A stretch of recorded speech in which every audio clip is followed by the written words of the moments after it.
যদি আমাকে এই ছবিতে বলা হয় যে আপনি একটা মানুষের নাম নেন, সেই মানুষটার নাম নিতে হবে আমার রেদওয়ান রনি। এটার একটা কারণ হচ্ছে, আমার এখনো মনে আছে যে আর আজকের দিনটার জন্যই আমি আসলে ওয়েট করছিলাম যে দমের প্রেস কনফারেন্সে বসে আমি কবে বলতে পারবো যে আর 3 দিন বা 4 দিন পর থেকে দম দেখতে পাবো সিনেমা হলে আমরা। কারণ আমার মনে আছে যে SBF আলফাই এবং চরকির আমাদের যে একসাথে যে পথ চলা শুরু হয়েছিল, সেটা সুরঙ্গ সিনেমা দিয়ে। সুরঙ্গ সিনেমার পরে আমরা পরপর 2 দিন 2টা সিনেমার অ্যানাউন্সমেন্ট করেছিলাম। আমার মনে হয় এখানে যারা আছেন সবাই জানেন সেটা। সো প্রথম দিন আমরা দম সিনেমার অ্যানাউন্সমেন্ট করলাম এবং দ্বিতীয় দিন তুফান। তো তুফানের পরে তো রনি ভাইকে আমি সারাক্ষণই 3-4 দিন পরপরই আমি ফোন দিই, রনি ভাই তুফানের পর তো দাগি আসলো, দাগির পর তো তাণ্ডব আসলো, দমটা কবে আসবে?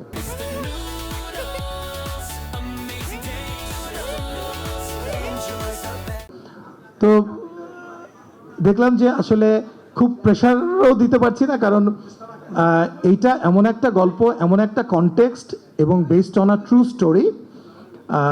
এইটা নিয়ে স্ক্রিপ্ট আমার মনে হয় 5th বা 6th ড্রাফটে গিয়ে রেদওয়ান রনি স্যাটিসফাইড হয়েছে।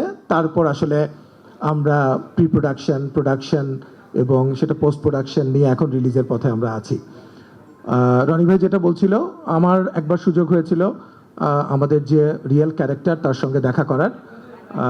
সেখানে পূজা, নিশো, রনি ভাই, আমরা গিয়েছিলাম ওখানে, এবং এটা একটা অদ্ভুত একটা এক্সপিরিয়েন্স যে যেই মানুষটা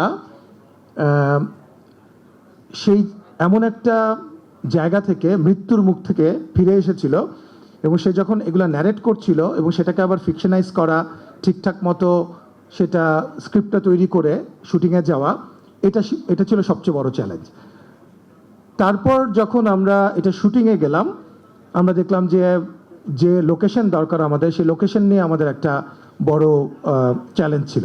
আপনারা জানেন যে আমরা কাজাকিস্তানে শ্যুট করেছি, বাংলাদেশে শ্যুট করেছি, এবং সেখানেও একটা ছিল যে আমরা কাজাকিস্তানে যে -8-10 ডিগ্রিতে আমরা শ্যুট করব, সেখানে এটার একটা অ্যাডাপ্টেবিলিটির বিষয় আছে। কিন্তু আপনি দেখবেন অনেক ভালো ডিওপিও কিন্তু সে যদি এরকম আমার মনে আছে আমাদের যে ডিওপি মিকাইল, ও যখন কাজ করে চলে যায় তখন আমি তো প্রায়ই কথা হয়, কয়েকদিন আগেও কথা হচ্ছিল, বললাম যে তুমি প্রেস মিটে আসতে পারবা কিনা, আমরা সবাই খুশি হব। তো মিকাইল তখন বললো যে না, আমি এখন কাজ করছি কাজাকিস্তানের একটা জায়গায় -25 এখন।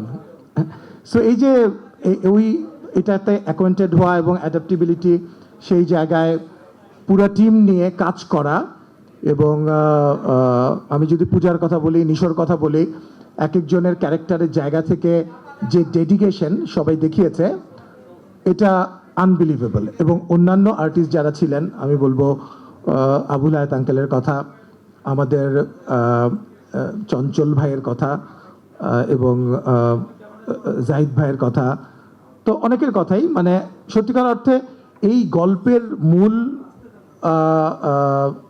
এসেন্সটাই হচ্ছে এটার যে স্টোরি টেলিং। তো এটা খুবই কঠিন একটা ব্যাপার। আমি এইটুকু বলতে পারবো যে সিনেমাটা কেমন হয়েছে আপনারা বলবেন, ট্রেলার রিলিজ হয়েছে একটু আগে, সেটা দেখে কিছুটা হয়তো আঁচ করতে পারছেন, বাট স্টোরি টেলিংটা তো রনি ভাইয়ের উপর ডিপেন্ড করেছে, এবং 2.5 বছর ধরে যেভাবে করে এক একটা মানে সুতা গেঁথেছেন উনি। তো it's a team work of course, কিন্তু is the captain of the ship of course. তো সব মিলিয়ে আমার কাছে মনে হয় যে দর্শকের জন্য অ্যাবসলিউটলি নতুন একটা এক্সপিরিয়েন্স হবে এটা। আমরা এখন পর্যন্ত যতগুলো সিনেমা করেছি, আমি এর আগেও বলেছি, এটা in terms of budget, in terms of আমি অ্যাজ এ প্রডিউসার, আমার জন্য এটা একটা নতুন এক্সপিরিয়েন্স। যে প্রসেসে এবং যে মেথডে I had to go through, এটা আমার জন্য একটা বড় এক্সপিরিয়েন্স।